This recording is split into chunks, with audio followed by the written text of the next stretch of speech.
నమస్కారం. నేను మీ సిరి. Welcome to నిన్ను కోరి. ఈరోజు కథ వలపు బాణం ఎపిసోడ్ 19. మీ మనసుకు నచ్చే అందమైన కథ. కథ నచ్చితే లైక్ చేయండి. లైక్తో పాటు తప్పకుండా హైప్ అండ్ కామెంట్ చేయండి. ఇక కథలోకి వెళ్తే, కారులో నుండి దిగిన ఆ వ్యక్తిని చూస్తున్న వర్షిని కళ్ళు పెద్దవి చేస్తూ భయంతో జలధరించిపోయినట్టుగా స్తంభించిపోయింది. తోడేలు తరిమిన ఆ భయంకరమైన రాత్రి ఆమె కళ్ళ ముందు గిర్రును తిరిగింది. ఆ 4 తోడేళ్లలో వీడు కూడా ఒకడు అని లోపల రగిలిపోతూ, శృతి, అతనెవరు అని అడిగింది కిందకి చూపిస్తూ. శృతి కిందకి చూసి, తను మా చిన్నన్నయ్య. మరింత షాక్ అయింది వర్షిని. ఏం పేరు? మనోజ్. అందరూ ముద్దుగా మను అంటారు అని బదులిచ్చి, అన్నయ్య అంటూ పైనుండి కేకేసింది శృతి. మనోజ్ పైకి తలెత్తేలోపు టక్కున వెనక్కి జరిగింది వర్షిని. హాయ్రా అని నవ్వుతూ చెయ్యూపి లోపలికి నడిచాడు మనోజ్. నైనిరా, చిన్ననేని పరిచయం చేస్తాను. నువ్వు వెళ్ళు శృతి, నేను తర్వాత వస్తాను అంది బ్లాంక్ ఫేస్తోని. సరే, మళ్ళీ వచ్చి తీసుకెళ్తాను అంటూ శృతి పరిగెత్తుకుంటూ కిందకి వెళ్ళగా బెడ్పై కూలబడింది వర్షిని. ఆ నీచుడు శృతి అన్నయ్యనా? శివప్రసాద్ అంకుల్ ధనవంతుడే కాదు, మంచి సంస్కారవంతుడు కూడా. ఆయన ఫ్యామిలీ అంతా ఆయన బాటలో నడిచేవాళ్ళే. శృతి పెద్దన్నయ్య పరాయి ఆడవాళ్ళు కనిపిస్తే చటుక్కున తలదించుకు వెళ్ళిపోతాడు. అలాంటిది వీడు మాత్రం అంత దుర్మార్గుడు ఎలా తయారయ్యాడు? అలాంటి నీచులతో ఎలా తిరుగుతున్నాడు? నేను పొరబడుతున్నానా? వాడు వాడేనా, లేదా ఆ పోలికలో ఉన్నవాడా? వాడే అయితే అతను నన్ను గుర్తిస్తే ఆ నలుగురిలో ఒకడనమాట. గుర్తించకపోతే ఆ పోలికలతో ఉన్నవాడనుకోవాలి. అతడే అయితే ఇది శత్రువుడిల్లు. ఈ ఇంట్లో ఉండడం ఏమాత్రం మంచిది కాదు. వెళ్ళిపోవాల్సిందే. కానీ ఊరికే వెళ్ళకూడదు. శత్రువును చావు దెబ్బతీసి మరీ వెళ్ళాలి. ప్రతీకార జ్వాల బగ్గుమన్నట్టుగా అయింది ఆమెలో. కాసేపటికి తన దగ్గరకు వచ్చింది శృతి. నైని, మమ్మీ పిలుస్తుందిరా అని చేయి పట్టుకొని తీసుకువెళ్ళింది. మనోజ్కి ఎదురు పడాలంటే వర్షిని గుండె దడదడలాడిపోతుంది. తనకి తాను ధైర్యం చెప్పుకొని డీప్ బ్రీత్ తీసుకొని మోహన్లో నవ్వు పులుముకొని ధైర్యంగా కూల్గా శృతితో పాటు కదిలింది. అన్నయ్యతో మాట్లాడుతూ ఏమరపాటుగా వర్షిని చూసిన మనోజ్ ఒక్కసారిగా షాక్ అయిపోయి కళ్ళు పెద్దవి చేశాడు. మై గాడ్, తను శశి లవర్. ఆ రోజు చనిపోయిన అమ్మాయిలా ఉంది. అది బ్రతికే ఉందా? ఇక్కడెందుకుంది? లేదంటే తన పోలికలతో ఉన్న అమ్మాయా? గుండెల్లో రైలు పరిగెడుతూ ఉంటే కళ్ళు తేలేసి చూస్తున్న మనోజ్ శృతి వర్షిని అటువైపే రావడం చూసి టక్కున తల తిప్పుకొని బయటికి వెళ్ళబోయాడు. అంతలోనే అన్నయ్య అంటూ శృతి పిలిచేసరికి ఆగక తప్పలేదు మనోజ్కి. టెన్షన్ పడుతూనే వెనక్కి తిరిగాడు. అన్నయ్య, నా ఫ్రెండ్ నైనిక, దేవకి ఆంటీ వాళ్ళ అమ్మాయి. బిత్తిరిపోయి చూశాడు మనోజ్. హాయ్ అండి అంది వర్షిని నవ్వుతూ. తనని చూసి కోపం భయం లాంటి భావాలు ఏం లేకుండా నవ్వుతూ పలకరిస్తున్న వర్షిణిని ఆశ్చర్యంగా చూస్తూ, hi, nice to meet you నవ్వు పులుముకొని బదులిచ్చాడు. శృతి, నైనిక మాధవి పిలవడంతో తన దగ్గరికి వెళ్ళారు ఇద్దరు. మనోజ్ వర్షిని వైపే చూస్తున్నాడు. మంచి పట్టుచీర కట్టుకుని సింపుల్ నగలు పెట్టుకుని నడుం వరకు ఉన్న జుట్టుకి క్లిప్ పెట్టి ఫ్లవర్స్ పెట్టి ట్రెడిషనల్గా ఉంటూనే స్టైలిష్ లుక్లో ఉంది. తన కట్టు బొట్టు మాట నడక పల్లెటూరు అమ్మాయిలా అస్సలు అనిపించడం లేదు మనోజ్కి. అంటే ఈ అమ్మాయి ఆ అమ్మాయి కాదా? అయినా ఎక్కడో పల్లెటూరులో ఉన్న అమ్మాయి ఇక్కడికి ఇలా వస్తుంది? చెల్లి యోగా టీచర్ కూతురని చెప్తుంది కదా. అమ్మయ్య, హడలు చచ్చాను. ఎక్కడ నా నిజస్వరూపం ఇంట్లో బయటపడుతుందేమోనని అని కాస్త రిలాక్స్ అయ్యాడు మనోజ్. దేవకి యోగా స్కూల్ ద్వారా ఈ మధ్యనే వాళ్ళకి పరిచయం అవ్వడంతో తన గురించి పూర్తి వివరాలు వాళ్ళెవరికీ తెలియవు. వర్షిని గురించి అనుమానం కాస్త తీరిపోయినా ఆమె మీద నుండి దృష్టి పోవట్లేదు మనోజ్కి. చీర కట్టుకుని ముద్దుగా రెడీ అయి అందంగా కనిపిస్తుంటే ఆమె నుండి దృష్టి మరల్చలేకున్నాడు. లస్ట్ నిండిన అతని కళ్ళు ఆమెను వెంటాడుతూనే ఉన్నాయి. శృతితో పాటు గెస్ట్లకు కావలసినవి చూసుకుంటూ ఇల్లంతా చెలాకిగా తిరుగుతూ ఉంది వర్షిని. బాబు బర్త్డే పార్టీ గ్రాండ్గా జరిగింది.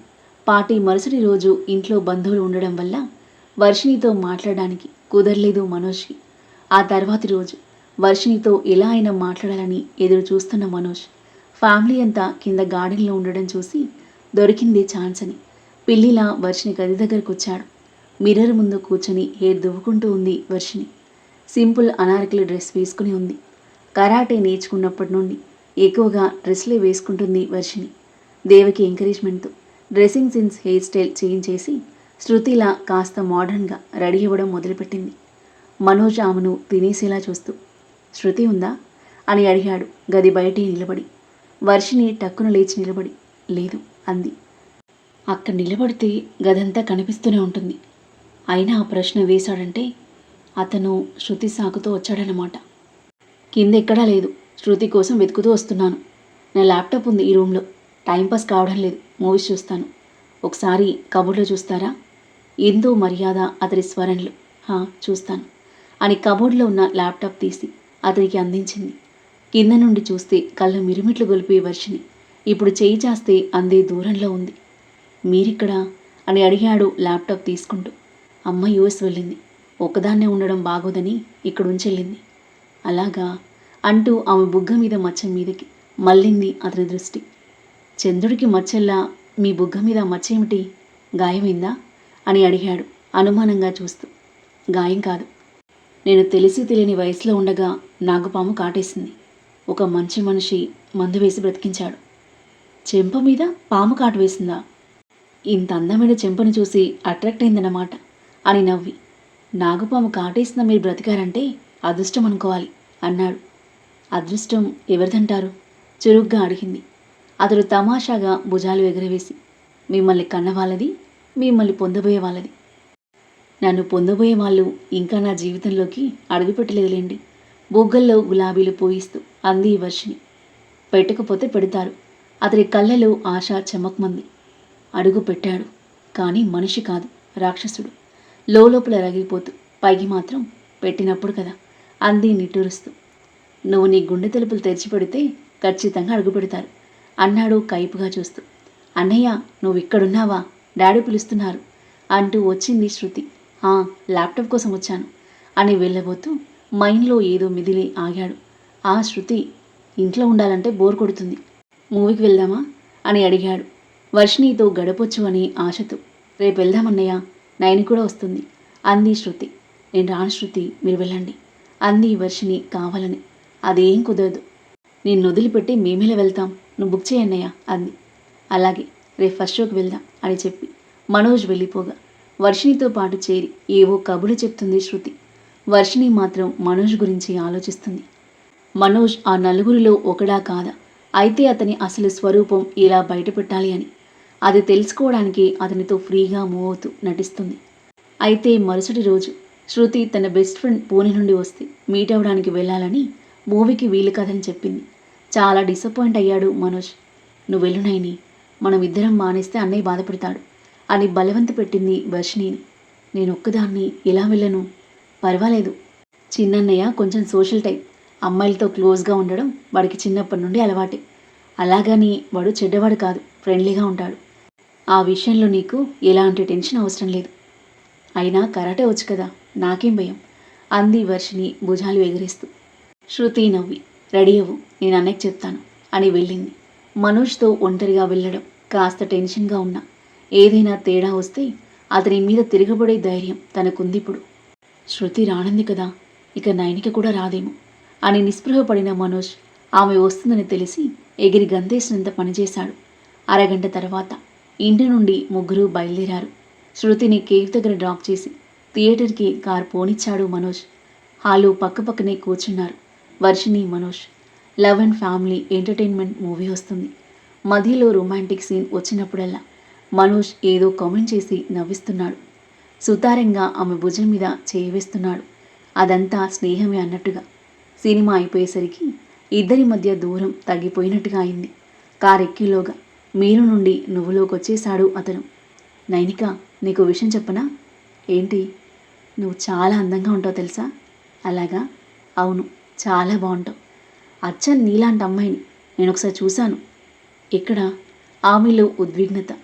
ఎక్కడో చూశాను, సరిగ్గా గుర్తులేదు, కానీ ఆమె అందం మాత్రం మర్చిపోలేనిది. నిన్ను చూడగానే షాక్ అయ్యాను. ఆ అమ్మాయి ఇక్కడికిలా వచ్చిందా అని. వచ్చిందని నమ్మేవాడినేమో, కానీ ఈ ప్రపంచంలో లేని అమ్మాయి ఇక్కడికిలా వస్తుందని మనసుకు నచ్చజెప్పుకున్నాను. కానీ ఆ అమ్మాయి బ్రతుకుంటే మీ ఇద్దరివి ప్రపంచపు 8వ వింత అన్నంత దగ్గరగా పోలికలున్నాయి. అంత దగ్గర పోలికలు కవలల్లోనూ అక్క చెల్లెల్లోనూ చూస్తాం కానీ ఏ సంబంధం లేని మీకు ఇంత దగ్గరి పోలికలుండడం ప్రపంచ వింతే కదా. మనోజ్ మాటలకు వైష్ణవి గుండెల్లో అగ్నిగోళం చెలరేగుతుంటే కళ్ళు చింత నిప్పుల్లా మారాయి. నువ్వు ఆ దుర్మార్గుడివేనన్నమాట. నిన్ను వదలనరా మండిపోతూ అనుకుని.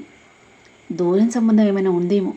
ఇంతకీ ఎక్కడ చూసారామను అని అడిగింది నార్మల్ టోన్లో. సరిగ్గా గుర్తు రావడం లేదన్నాను కదా, మాట మారుస్తూ అన్నాడు. నాకిప్పుడే ఇంటికి వెళ్ళాలనిపించడం లేదు. ఏదైనా పార్కుకి వెళ్దామా సరదాగా అన్నాడు మనోజ్. ఇంత రాత్రి వేళ? కావాలంటే రేపు వెళ్దాం అంది వర్షిని. థ్యాంక్ యూ అడగగానే ఓకే చెప్పినందుకు. నీతో ఉంటే టైమే తెలియట్లేదు. మాటల్లోని ఇల్లు వచ్చేసింది. రేపు తప్పకుండా రావాలి. వస్తావు కదూ? వస్తాను సన్నని నవ్వుతూ బదిలిచ్చి డోర్ తీసుకుని వెళ్ళిపోయింది వర్షిని. చాప వలలో పడినట్టే నవ్వుకుంటూ లోపలి కదిలాడు. ఇంట్లో ఉన్నంతసేపు ఆమెను చూస్తూ ఏదో ఒకటి మాట్లాడుతూ కవ్వించడానికి ట్రై చేస్తూనే ఉన్నాడు మనోజ్. మరునాడు సాయంత్రం ఇద్దరూ పార్కు వెళ్లారు. కాసేపు పార్క్ అంతా చుట్టేసి ఒక పొదచాటున కూర్చున్నారు ఇద్దరు. ఇద్దరి మధ్య ఏదో సంభాషణ దొర్లిపోతుంది. నిన్న మూవీలో హీరో హీరోయిన్ని ఎలా కౌగిలించుకున్నాడు? అబ్బా, ఒకసారి అలా కౌగిలించుకోలే అనిపిస్తుంది నిన్ను రొమాంటిక్గా చూస్తూ అడిగాడు. మా అమ్మకి మనవని ఎత్తుకోవాలంటే ఇష్టమే, కానీ అల్లుడు గారు లేకుండా ఎత్తుకోవాలంటే మాత్రం ఆవిడ గుండె ఆగిపోతుంది. కౌగిలించుకుంటే పిల్లలు పుట్టరు నవ్వాడు మనోజ్. మిమ్మల్ని చూస్తే కౌగిలింతలతోనే ఆగిలలేరు. మీ అబ్బాయిల మాయలు తెలీదు అనుకుంటున్నారా? అందంగా మూతి తిప్పింది వర్షిని. నేను అందరిలాంటి వాడిని అస్సలు కాదు. నీ ఫ్రెండ్ అన్నయ్యని. ఆ మాత్రం నమ్మకం లేదా అంటూ దగ్గరగా జరిగి ఆమె భుజం మీద చేయి వేశాడు. ఇవన్నీ నా దగ్గర కుదరవు, దూరం జరగండి చేయి తీసేస్తూ కసిరింది. నీలో ఏదో అయస్కాంతం ఉంది, అది లాగుతుంటే దూరం ఎలా ఉండను? ఇలాగే నీలాంటి వడిలో పడింది నా ఫ్రెండ్ నవ్య. మోసపోయి ప్రాణాలు తీసుకుంది. అలాంటి ప్రమాదం నేను ఎప్పుడు తెచ్చుకోను. మేము 5గురం బెస్ట్ ఫ్రెండ్స్లా ఉండేవాళ్ళం. ఇప్పుడు అది లేదు. మేం కూడా 5గురం బెస్ట్ ఫ్రెండ్స్. అలాగా? మీ ఫ్రెండ్స్ పేర్లేమిటి? ఎక్కడుంటారు? శశివర్ధన్, దీపక్ష, కిషోర్, సుధీర్, నేను. కాలేజ్ నుండి మేము మంచి ఫ్రెండ్స్. కమ్ముకు వస్తున్న సంధ్య చీకట్లలో వర్షిని కళ్ళు పొదల చాటు నుండి చూస్తున్న పులి కళ్ళెలా మెరవడం అతను గమనించలేదు. వాళ్ళకు సంబంధించిన కథలేవో చెప్తున్నాడు.